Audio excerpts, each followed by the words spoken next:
இந்து தமிழ் இணையதள வாசகர்களுக்கு பெருங்குளம் ராமகிருஷ்ணன் ஜோசியரின் அன்பின் வணக்கங்கள். விகாரி வருஷத்திற்கான புத்தாண்டு பலாபலன்கள்.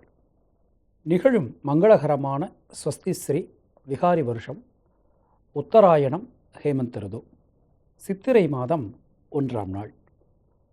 அன்றைய தினம் நவமியும் ஆயில்யம் நட்சத்திரமும், நவமினா சுக்லபக்ஷ நவமியும் ஆயில்யம் நட்சத்திரமும் சூலநாம யோகமும் கௌலவ கரணமும் சித்த யோகமும் கூடிய சுபயோக சுபதினத்தில் உதயாதி நாழிகை 17:40, அதாவது மத்தியானம் 1:15 கடக லக்னத்தில் இந்த விகாரி வருஷமானது பிறக்கிறது. இந்த விகாரி வருஷத்தை பொறுத்தவரை இந்த வருஷம் பிறக்கும்போது பார்த்தோம்னா மேஷ ராசியில் சூரியன் புதனும், மிதுன ரிஷப ராசியில் செவ்வாயும், மிதுன ராசியில் ராகுவும், கடக ராசியில் சந்திரனும் லக்னமும், தனுசு ராசியில் குரு வக்ர நிலைமையிலும் சனி கேதுவும், அடுத்ததாக மீன ராசியில் சுக்கிரனும் என இந்த கிரகங்களுடைய சஞ்சாரமானது அமைந்திருக்கிறது. இந்த வருஷத்தை பொறுத்தவரை ராகு கேது பயிற்சி கிடையாது, சனி பயிற்சி கிடையாது, குரு பயிற்சி மாத்திரம்தான். அக்டோபர் மாதம் 28ஆம் தேதி இரவு 29ஆம் தேதி அதிகாலை 3:54 குரு பகவான் விருச்சிக ராசியிலிருந்து தனுசு ராசிக்கு ஆட்சியாக கேது பகவானுடைய சாரம் பெற்று மாற்றம் பெறுகிறார். மற்ற பெரிய கிரகங்களான ராகு கேதுவனுடைய பெயர்ச்சியோ அல்லது சனி பெயர்ச்சியோ இந்த வருஷம் நிகழப்போகிறது இல்லை. இந்த விகாரி வருஷத்தை பொறுத்தவரை விகாரி வருஷத்தினுடைய வெண்பாவை பார்த்தோம்னா, ஏன்னா ஒரு இடைக்காடர் சித்தரா என்று சொல்லக்கூடியவர் 60 வருஷத்திற்கும் பொதுவான வெண்பா எழுதியிருக்கிறார். ஸோ ஒவ்வொரு வருஷத்துக்கும் ஒவ்வொரு விதமான பாடல்களை நமக்கு கொடுத்துருக்கிறாரு. அதுபடி பார்க்கும்போது இந்த விகாரி வருஷத்தில் காரி என்றாலே நமக்கு கருமை நிறம் கொண்டவர்களை கொடுக்கக்கூடியது. அது மாதிரி காரி என்று ஒரு மன்னன் இருந்ததாக நமக்கு ஒரு வரலாறு இருக்கிறது. அந்த மன்னன் பிறந்த வருடம் விகாரி என்று நமக்கு சொல்லப்படுகிறது. அது மாதிரி விகாரி வருஷத்தில் ஒரு சனியினுடைய ஆதிக்கம் நிறைந்த வருடமாக அந்த வருடம் இருக்கும். ஏன்னா சனிக்கு இன்னொரு பெயர் காரி என்று அழைக்கப்பார்கள். அது மாதிரி பார்த்தோம்னா சனியினுடைய ஆதிக்கம் இந்த வருஷத்தில் ரொம்ப ரொம்ப அதிகமாக இருக்கும். சனியினுடைய அம்சம்னு பார்த்தோம்னா இந்த வருஷத்தில் சனி பகவான் இருக்கக்கூடிய ராசி தனுசு ராசி. அது ஒரு உபய ராசி, பஞ்சபூத தத்துவத்தின் அடிப்படையில் நெருப்பு ராசி. அது ஒரு நேர்மையை குறிக்கக்கூடிய ஒரு ராசி. இந்த தனுசு ராசிக்கு எடுத்துட்டோம்னா எந்த விதமான உச்ச நீச தோஷம் கிடையாது. அதாவது இந்த ராசியில் எந்த கிரகமும் உச்சமாகாது, எந்த கிரகமும் நீசமாகாது. பிரம்மத்தை குறிக்கக்கூடிய ராசி. பிரம்மம்னா என்ன அப்படின்னா ஒரு தொடக்கம், ஒரு ஆரம்பம். எந்த ஒரு விஷயத்தையும் ஆரம்பிப்போம் இல்லையா, அது மாதிரி ஒரு ஆரம்பத்தை குறிக்கக்கூடிய ஒரு ராசி. அதுதான் தனுசு ராசி. இந்த வருஷத்தை பொறுத்து சனியினுடைய ஆதிக்கம் மிக அதிகமாக இருக்கிறதுனால இந்த விகாரி வருஷத்தில் வெண்பாவின் படி பார்க்கும்போது மழையினுடைய அளவு என்பது குறைவாக இருக்கும்னு அவர் சொல்லியிருக்கார். ஆனால் இந்த ராசி கட்டத்தினுடைய விஷயத்தை பார்க்கணும். இந்த வருஷம் பிறக்கும்போது பார்த்தோம்னா கடக லக்னத்தில் பிறக்குது, கடக ராசியில் பிறக்குது. அப்போ இந்த நீர் தன்மை, கடகம்னாலே நீர், பஞ்சபூத தத்துவத்தின் அடிப்படையில் பார்த்தோம்னா கடகம் விருச்சிகம் மீனம் இது மூணும் நீர்த்தன்மை அதிகமாக இருக்கக்கூடிய ஒரு அம்சம். இப்போ அதுபடி இப்போ நம்ம பார்க்கும்போது கடக லக்னத்தில் கடக ராசியில் இந்த வருஷம் பிறக்கிறதுனால கண்டிப்பாக ரொம்ப காயப்படுற அளவுக்கு, வறட்சி ஏற்படக்கூடிய அளவுக்கு மழையினுடைய அளவு குறைந்து போகும்னு நாம் சொல்ல முடியாது. வெண்பா இருக்கலாம், தப்பு இல்லை. வெண்பா என்பது அது ஒரு பொதுவான ஒரு கணக்கீடு தான். அப்போ இது மாதிரி நம்ம பார்க்கும்போது மழை கால நேரத்தில் கட்டாயமான முறையில் பெய்யும். இன்னொன்று, அதிகமான மழை பொழிவு தேவையில்லாத நேரங்கள்லையும் பொழியும். இப்போது நமக்கு உத்தேசமாக பார்த்தோம்னா நமக்கு பொதுவாகவே தமிழ்நாடு அப்படின்னு எடுத்துட்டோம்னாலே நமக்கு மழையினுடைய அளவு என்பது அந்த புரட்டாசி, ஐப்பசி, கார்த்திகை மாதங்களில் அதிகமாக இருக்கும். ஆனால் பழமொழி என்னன்னு பார்த்தோம்னா ஆணிச்சாரல், ஆடி இரட்டைச்சாரல், ஆவணி முச்சாரல், புரட்டாசி மழை, ஐப்பசி கடும் மழை, கார்த்திகை மிக கடும் மழை, மார்கழி பனி என்பது ஒரு ஒரு விதமான ஒரு பழமொழி நம்ம தமிழ்நாட்டில் ஒரு செவி வழியான ஒரு பழமொழி என்பது இருக்குது. ஆனால் இந்த வருஷத்தை பொறுத்தவரை அந்த கார்த்திகைக்கு பிறகு, கார்த்திகை ஒட்டி இருக்கக்கூடிய கார்த்திகை பின்பகுதியில் மிக அதிகமான மழை என்பது இருக்கும். இப்போ அந்த பனியும் மழையும் சேரக்கூடிய காலகட்டத்தில் மிக அதிகமான மழை என்பது இருக்கும். 2015 அந்த காலகட்டத்தில் மக்களுக்கு மிக அதிக பயமுறுத்திய அதிகமான அந்த அளவுக்கு இந்த வருஷம் மழை என்பது இருக்காது. இந்த வருடத்தில் எடுத்துட்டோம்னா இந்த வருடத்தில் மிக அதிகமான வெப்பநிலை பதிவாகும். அது மாதிரி அந்த வெப்பத்தினுடைய அளவு அதிகமாக வெப்பத்தின் மூலமாக பல பேர் பலியாகக்கூடிய ஒரு நிலைமையும் ஏற்படலாம். எப்போதெல்லாம் நெருப்பு ராசிகளில் சனி பகவான் சஞ்சாரம் செஞ்சுட்டு இருக்கும்போது சர்ப்ப கிரகங்களோடு சேர்றாரோ, மேஷம், சிம்மம், தனுசு இந்த 3 ராசிகளும் நெருப்பு ராசிகள்னு நம்ம சொல்கிறோம். இந்த ராசிகளில் சனி பகவான் சஞ்சாரம் செய்யும்போது சர்ப்ப கிரகங்களான ராகுவோ அல்லது கேதுவோ இவர்களுடன் இணைந்து சஞ்சாரம் செய்யும்போது மிக அதிகமான பாதிப்புகளை கொடுக்கக்கூடியதாக ஒரு விஷயம் ஜோதிடத்தில் இருக்குது.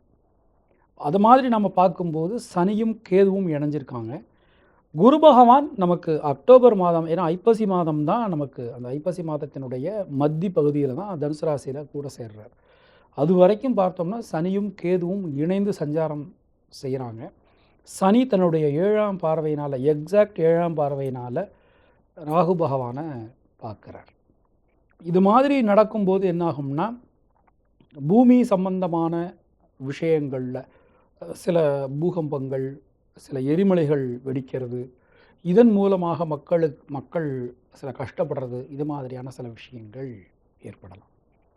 இந்த கிழக்கு திசையை குறிக்கக்கூடியது இப்போ எடுத்துட்டோம்னா அந்த தனுசு அப்படிங்கிறது வந்து கிழக்கு திசை. ஏன்னா மேஷம், சிம்மம், தனுசு கிழக்கு, ரிஷபகன்யா, மகரம் தெற்கு, மிதுனம், துலாம், கும்பம் மேற்கு, கடக, விருச்சிக, மீனம் வடக்கு அப்படிங்கிறது நமக்கு ஜோதிடத்தில் சொல்லப்பட்டிருக்கு.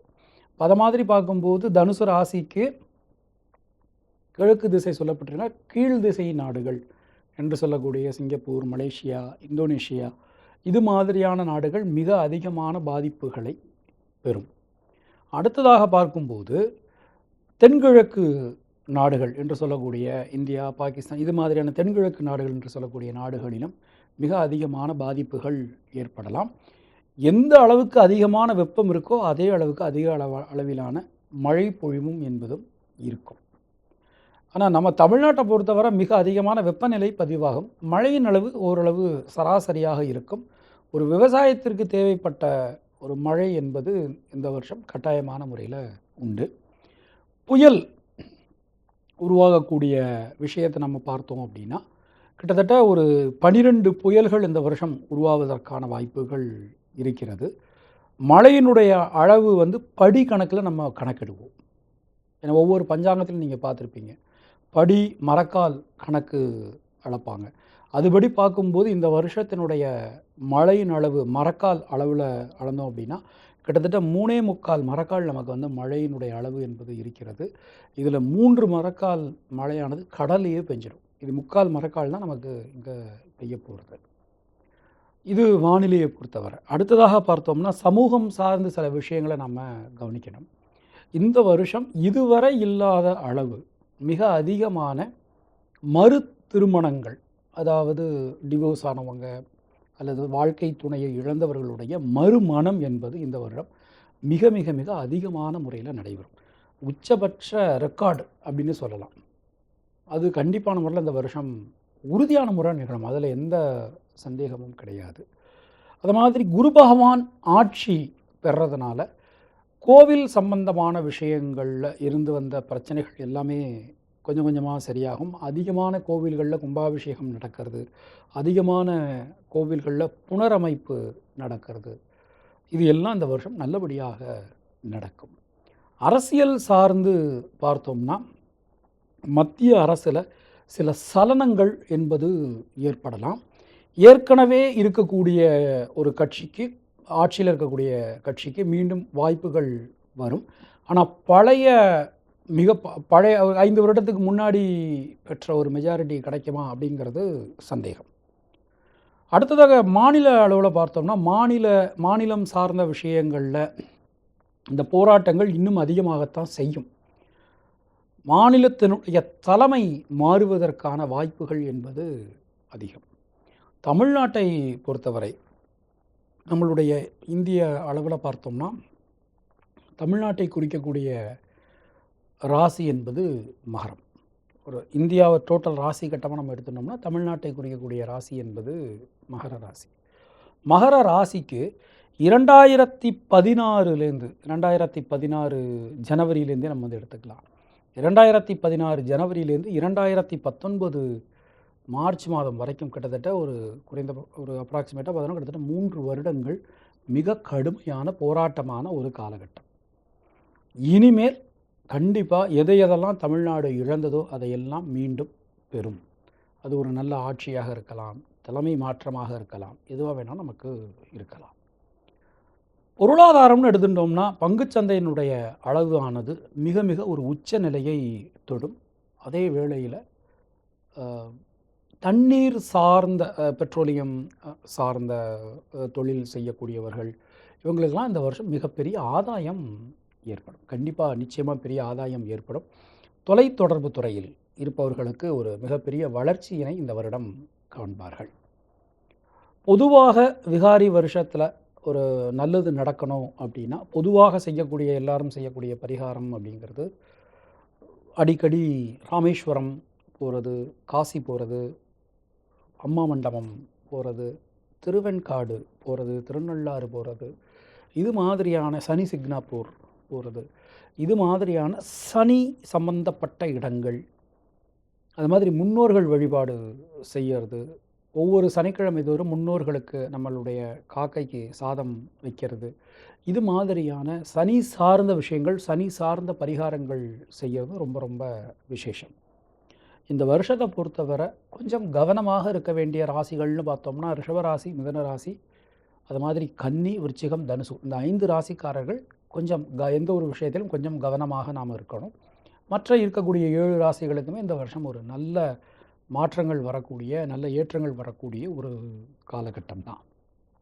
இந்த வருடத்தினுடைய எண் ஒரு நல்ல நம்பர், எந்த ஒரு விஷயத்தையும் ஆரம்பிக்கிறதுக்கு ஒரு நல்ல நம்பர்னு பார்த்தோம்னா நமக்கு வந்து 7, 8 இந்த 2 எண்களை மட்டும் தவிர்த்துட்டு மீதி எல்லா எண்களுமே நமக்கு நல்ல விஷயங்களை கொடுக்கக்கூடிய, நல்ல அனுகூலத்தை கொடுக்கக்கூடிய எண்கள். செல்ல வேண்டிய ஸ்தலங்கள்னு பார்த்தோம்னா அது ஒவ்வொரு ராசிக்கும் நாம் சொல்லுவோம், அதை நீங்கள் பார்த்துக்கலாம். பொதுவாக முன்னோர்கள் வழிபாடு ஒவ்வொரு அமாவாசை தோறும் உங்கள் வீட்டில் நீங்கள் இருக்கக்கூடிய இடத்துல, நீங்கள் எங்கேயும் போயெல்லாம் கூட தேவையில்லை, இருக்கக்கூடிய இடத்துல உங்களுடைய முன்னோர்களை நீங்கள் வழிபாடு செஞ்சீங்கனாலே போதுமானது.